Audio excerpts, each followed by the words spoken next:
இந்த புது சைக்கிள் வந்ததும் போதும் டெய்லியும் வா சைக்கிள் ஓட்ட போகலாம் சைக்கிள் ஓட்ட போகலான்னு ஒரே நச்சரிப்பு.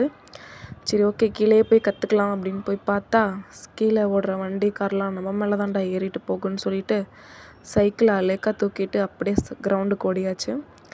கிரவுண்டுக்கு போய் பார்த்தா ரொம்ப ஃப்ரீயாக இருந்துச்சு, ரோடு ரொம்ப நீட்டாக இருந்தது.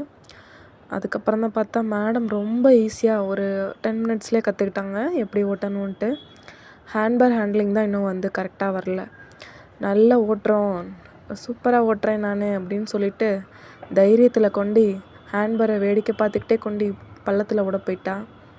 அதுக்கப்புறம் தான் அம்மா தெய்வமே நீ ஓட்டவே வேண்டாம், கொஞ்ச நேரம் அமைதியாக இருன்னு சொல்லிட்டு நீ என் கூடவே வாம்மா நான் ஓட்டிக்கிறேன் அப்படின்னு சொல்லிட்டு கொஞ்ச நேரம் ஓட்டினாங்க. அதுக்கப்புறமே டயர்டாகி மண்ணில் உட்காந்து விளையாட ஆரம்பிச்சிட்டாங்க. நீ போய் வாக்கிங் போமான்னு சொல்லிட்டு. அதுக்கப்புறம் நான் தான் 4 சுற்று வாக்கிங் போயிட்டு நல்லா மூச்சு வாங்கி வீட்டுக்கு வந்தேன்.